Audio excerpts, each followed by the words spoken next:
Howdy, and welcome to the climax of Will of the Wisps. If you haven't listened to parts 1 through 13, you probably should. Parts 14, 15, and 16 are the climax. The chapters are short and move pretty fast. I don't really have any training to be recording and editing this audiobook, but I did write the book, and I figure that has to mean something. Please share, like, and enjoy. All Hallows Eve. Chapter 85. Two Flowers. The he called Caleb, who is called Mindbreaker, who has taken control of grandmother, grandfather, Franky, and the she called Allison, is bringing 6 vehicles to the woods. I report this information first to Mother, and then the he called Reid, as they both move to be in position before Mindbreaker can arrive.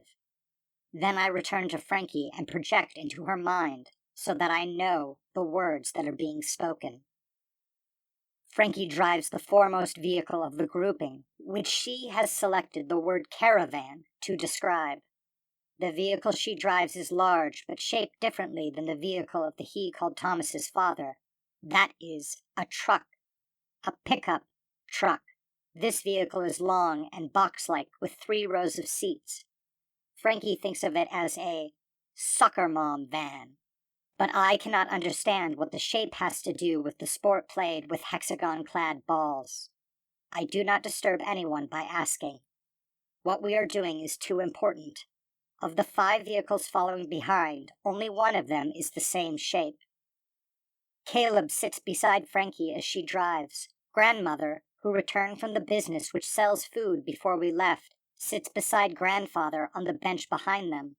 Behind them sits Allison, and a young adult who thinks of himself as Philip. But Caleb thinks of him as the 2nd champion. Caleb thinks of Allison as his 3rd champion, and I have already given this information to Mother. Mother was uncertain if it should be shared with Mia and Reid, and told me to give her time to decide.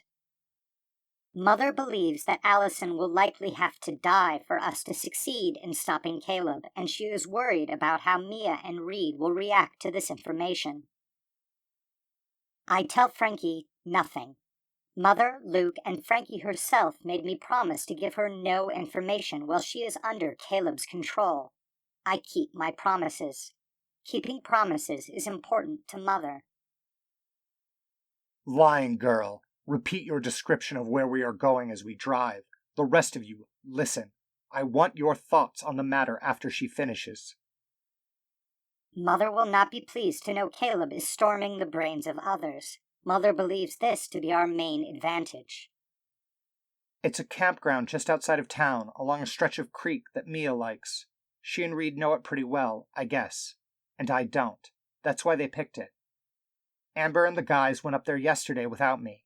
Also, it's out of season, so no one should be there camping. The she called Franky keeps her eyes and body focused on driving safely, as she was instructed. She considers the traffic to not weigh very much, which she likes, but is concerned about the amount of water falling from the sky. Good. First, Victoria, tell me what you think your daughter might be planning. My grandparents have nothing to say that Caleb desires to hear. They tell him that Mother is gentle and incapable of violence, that she is not a threat to him. The he called Philip suggests that there will be a sniper, a man in the trees with a long rifle who will shoot Caleb from a distance. Franky worries that this will be Thomas. Caleb laughs and makes a plan to counter Philip's sniper. I know that this is not the plan. The one that Mother calls Oni projects as I project, here in the soccer mom van. Once Caleb runs out of questions for the humans that he controls, the other, the Oni, projects into me. Are you liking your name, Two Flowers? Will you keep it when your humans are dead? Mother and her friends will not die. They have a plan. It is a poor one. They will die, and so will this Caleb. But your humans will die tonight. You are mistaken. Shall we make a wager?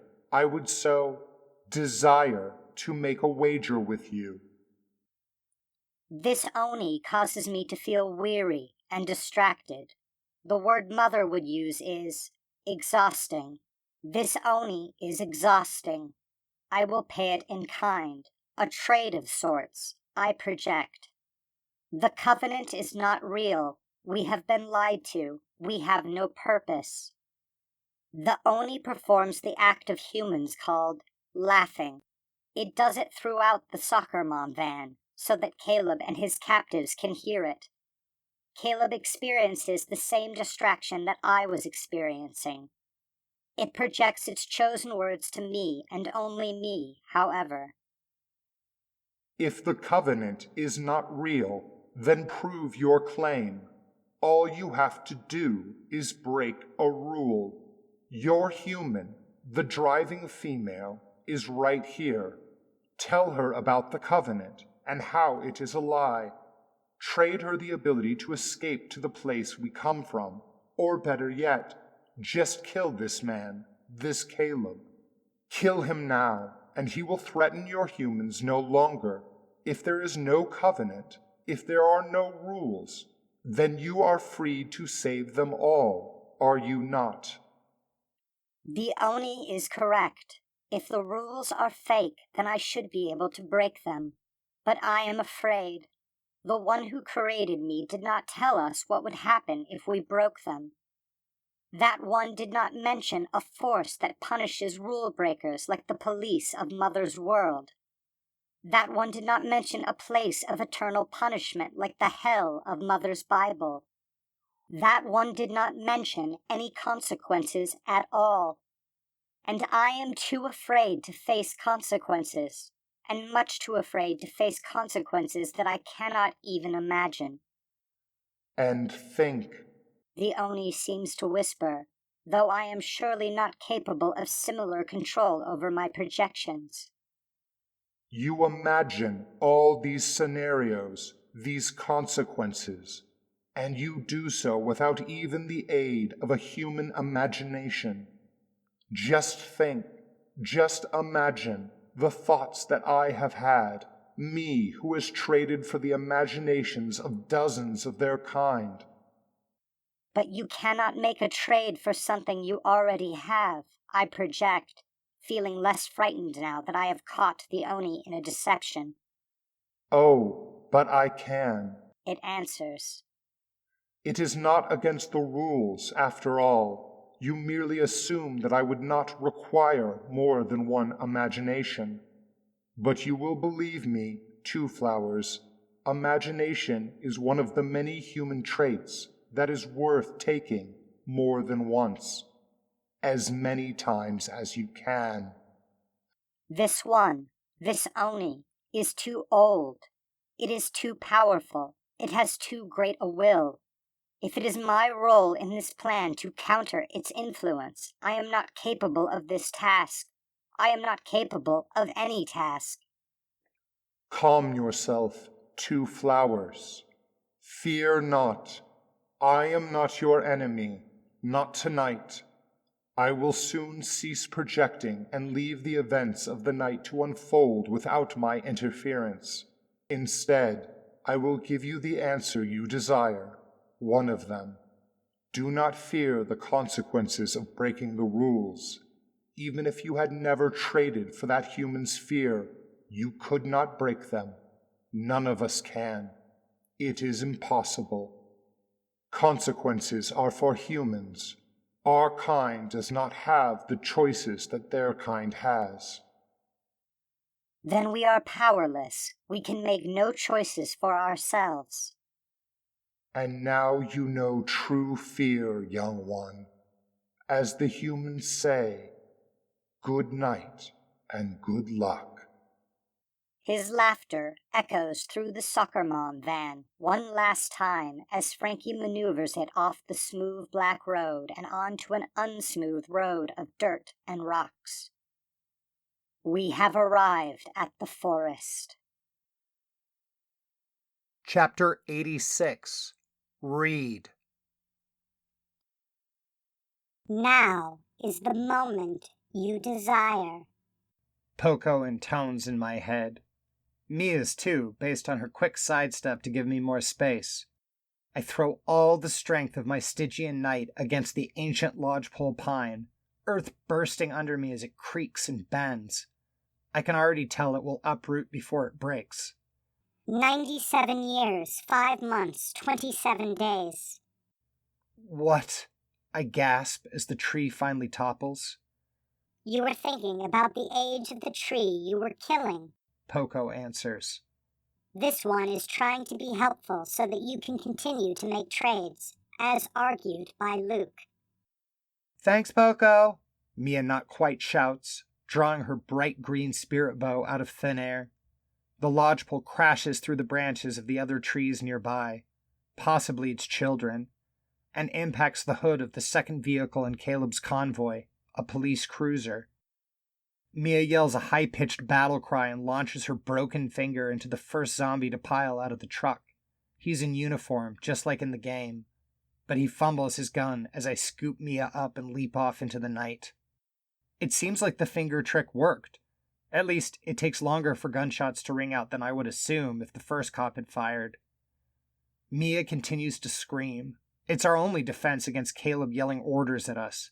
I would be yelling too, but I stupidly ask Barker for a form that could only communicate telepathically.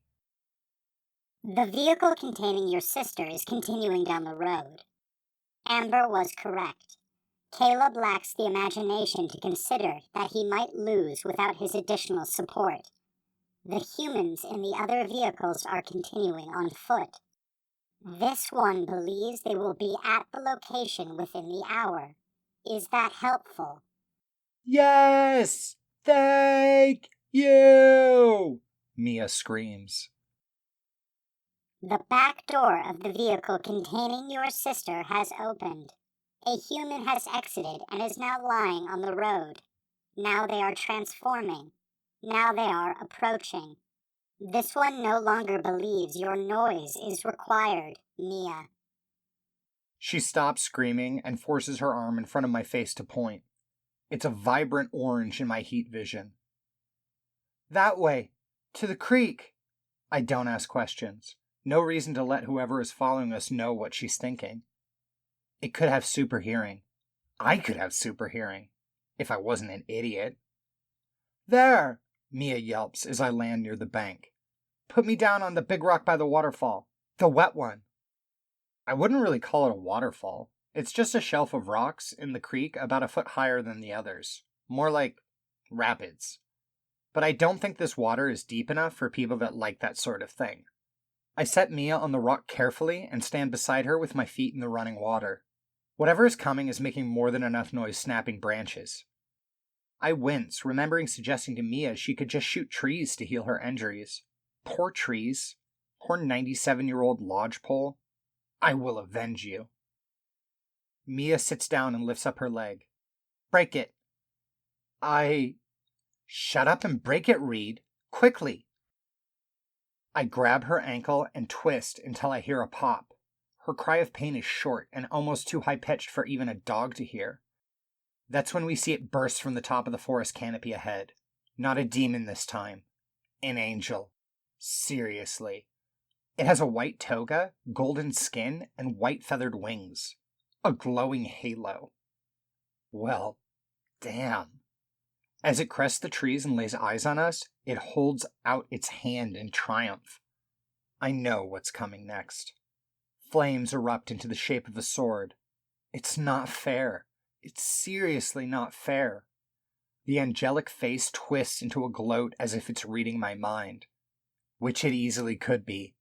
But the arrogant expression disappears the second Mia fires her broken leg right into the zombie angel's face. Chapter 87. Franky. Caleb keeps twisting in his seat, looking everywhere but where I'm driving. He wants to watch the boy from the back seat kill Reid. This should be my chance to do something, but I can't figure out anything to do. Caleb had ordered me to drive to the location where the others would be. The campground we agreed to meet at if anything went wrong. He ordered me to drive safely, so that Quote, "No one inside any of my 6 vehicles is injured as a result of your driving." Which means I can neither wreck the van nor change directions. I could slow down more, but after the falling tree cut us off from the other zombies, I'm worried that slowing down might ruin whatever plan my friends have for our arrival at the campground. The real problem rule is the order not to do anything on my own. This means all actions I take have to be taken as part of an order he's given me. I start to feel like how Luke described the Wisps when you ask them a question that can't be answered. Curled up in the fetal position and spinning in frustration. I put the van in park almost before I realize we've arrived. Caleb orders Allison out of the car before turning to look at me. "Where are they?" he demands. I say nothing. "Answer my questions, damn it." I saw Reid back at the ambush with the tree. I don't know where he is now. I have no idea where the others are. This is the place I was supposed to bring you. "Champion number 3, he yells, and Allison sprints to his window.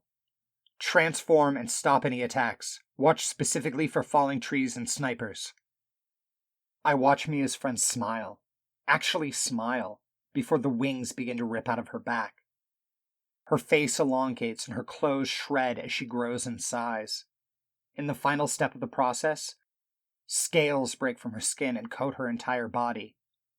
She's not exactly a dragon, but as close as what you can get while still looking vaguely human. Well, if humans were 10 feet tall. I'm sure Mia would know what it's called. I would swear she's still smiling, but it's kind of hard to tell with the lizard snout. It's weird to see the difference. When Reid changes, he kind of shimmers, I guess. This one looks painful. Caleb apparently didn't put any thought into Allison's comfort. I didn't get a chance to see the other one transform because of the order to keep my eyes on the road. Tears begin to run down my face again as I worry about sweet, tiny Reid Butler. I've known him since he was, God, maybe 6 years old? Focus. Why is it that I can turn my head to watch Allison now? I wasn't ordered to. Maybe the campground counts as a road for me to keep my eyes on. Well, you can drive on it, so close enough.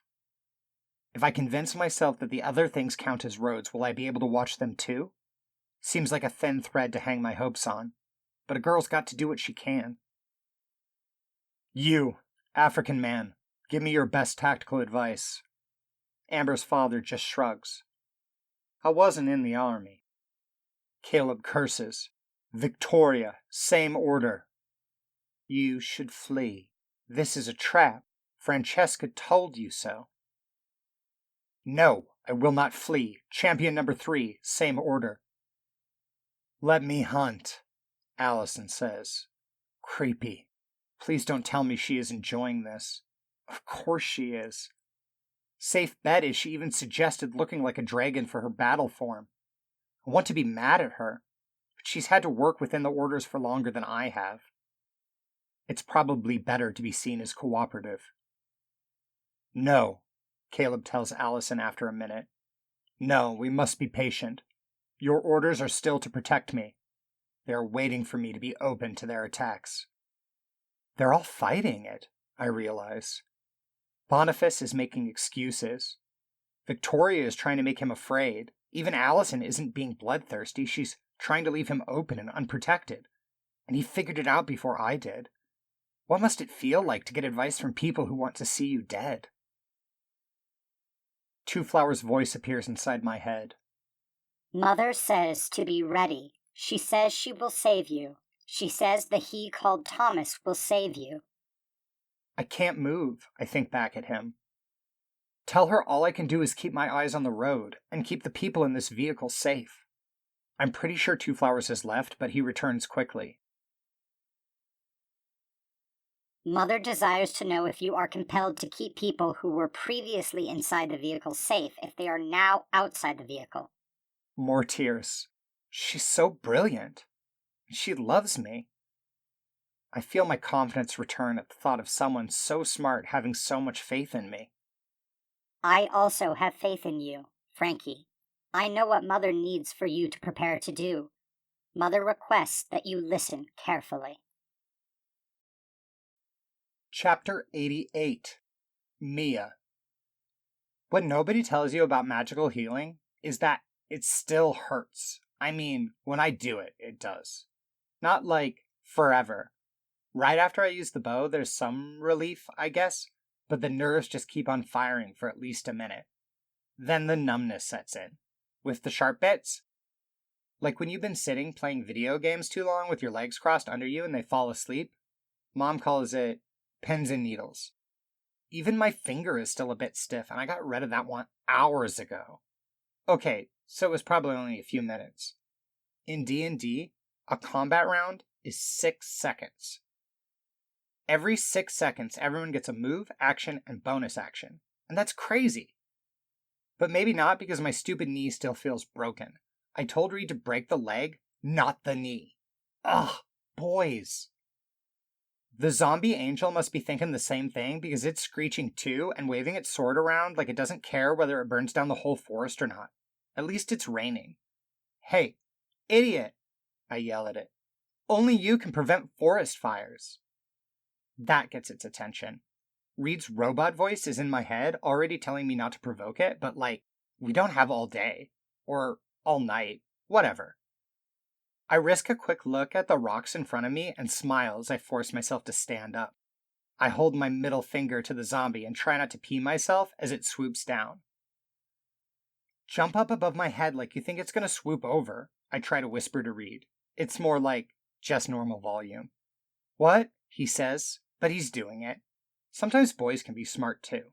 Reid goes high, and the zombie goes low, pumping its wings to slow down so it can land. An evil grin spreads across my face.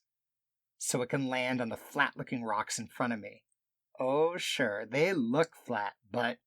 The zombie touches down and its legs immediately shoot out from under it, sending it over the waterfall and into the creek bed. I swear, it windmills its arms like Wile E. Coyote before the splash. Reid doesn't need to be told anything this time. He lets gravity pull him into an elbow drop and onto the angel's left wing. I hear the snap of bones. Bird bones. The rock's covered in that super slippery, slimy moss, I yell at Reid. Remember? Why would I remember that? From when I broke my arm. Oh, yeah, right.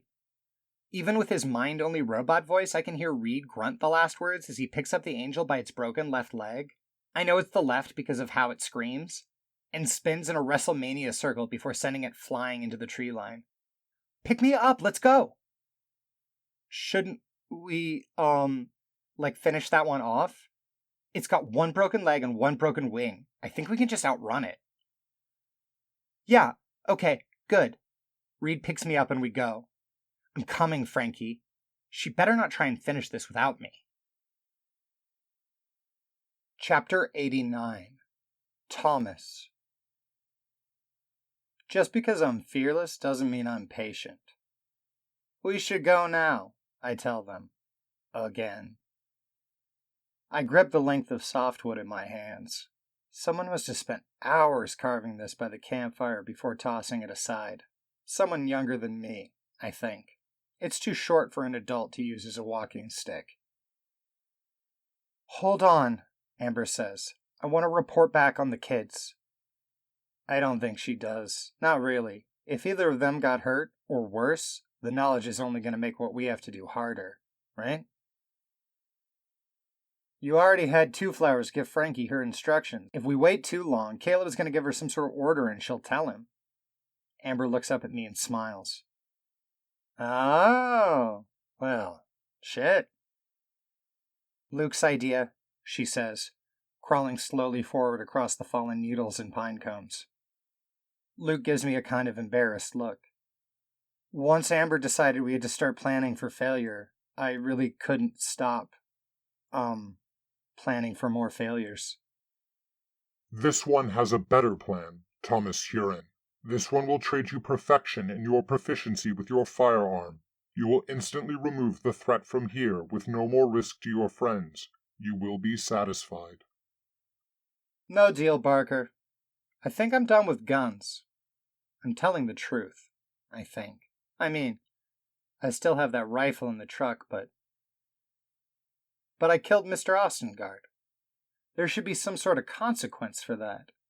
That detective, Griffin, He said that people without fear become monsters because there's no consequences, so... There has to be consequences, Barker. You get that right? I grip my new stick tighter. It's better this way. This one does not, using the words of your choosing, get that. It's like a trade. To make a mistake, you have to pay in consequences. This one understands trading. None surpass this one in the understanding of trading. Yeah, so I've decided. My consequence is that I don't use guns. Never again. Plus, we already told you that you can only trade with Lukey now. Lucas Park, this one will trade you perfection in the operation of firearms. If the conversation between the two of them continues, it must be going on in Luke's head. I scoot forward so I can whisper with Amber. What happens if Caleb doesn't get the fake info from Franky before the other zombies catch up? Her nose wrinkles up. I don't know. That's why we need one more report from Two Flowers. Shouldn't he be back already? Distance means nothing to him, right? It does and it doesn't. Switching between projection surfaces wears him down faster than just maintaining a projection. He could do a few in a row, but I ask him to take a breather in his world between each so he doesn't. She trails off. She's worried, and not just about Two Flowers. Mia's still okay, I tell her. Poco would have come to us if something happened. You have more faith in Poco than I do. Chapter 90. Caleb. The rain is heavier than it was before, and more ominous.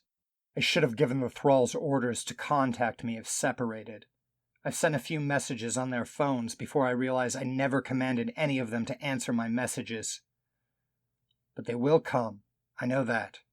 I told them to follow me to the campsite. Those were my words, I am certain. They should continue down the road on foot. They will. But my enemies should know this as well. All my thralls agree. They would want to strike me while we were separated. The African mentioned divide and conquer. It is a well-known tactic. So what are they waiting for? This is infuriating. I have ordered each to suggest new ideas the moment they think of them, and I have ordered each to think. Yet they have all become silent.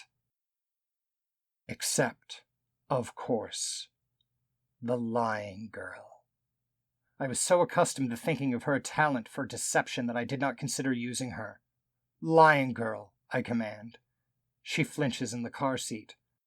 I love that I do not need to tell them to respond to my names for them. Somehow they just know. Somehow this is a part of my power. Tell me why your friends delay. She is frightened. Her eyes show resistance. I do not know. That. She gasps, as if attempting to hold back the last word. She does know something. The fool. I might not have noticed if she hadn't resisted. Tell me what you do not want me to know, I command. Perfectly. I have instructions. She's struggling more not to speak than I have ever seen before, more than my original thralls struggled when I ordered them to hurt each other. But my power is absolute. It will not be denied. I am to throw myself out of the car to protect myself when the dragon attacks. You can't leave the car. I can. My orders are to keep anyone inside the car safe. I am inside the car. And your friends, they have a dragon? No, they... She gasps again, ripping leather from the steering wheel with her fingernails. They mean your champion, Allison. They must have a plan to turn her against you. Champion, I order quickly. The thrall salutes. It's time for you to go hunting. Use your mighty claws and teeth. Kill anyone you find that is not presently in this vehicle. The monster takes to the air, and I exhale the breath I was holding. Should I have ordered the thrall to kill itself? If they could turn that thrall against me, they could turn any against me. But that one was too dangerous. With it actively hunting, they should have a harder time doing what they need to do. The woman has the best advice of my remaining thralls. Victoria, tell me the ways they might turn my thralls against me. She looks up at me with red, angry eyes. They might make the same trade that you made, but they could ask for their orders to override yours. They might make a trade to cancel your influence. They might make a trade to mimic your voice. They might... Enough! I need to think. I need my demon. Demon! I will make another trade with you. There is no response, no laughter, no hot breath on my neck. Demon! You just listened to part 14 of Will of the Wisps. Only 2 more to go. Will of the Wisps is a fully finished YA novel at just over 100,000 words. I'm looking for a literary agent and publisher, so please do whatever you can to make this happen for me. If you can't think of any other way to help, make sure you like this video and throw a comment up to help the YouTube algorithm. And then go back and do the same for all the other videos you've enjoyed. Share it too. Sharing is caring. And don't just comment for the algorithm. I want honest feedback so I can make this novel as perfect as possible before publication. Thanks.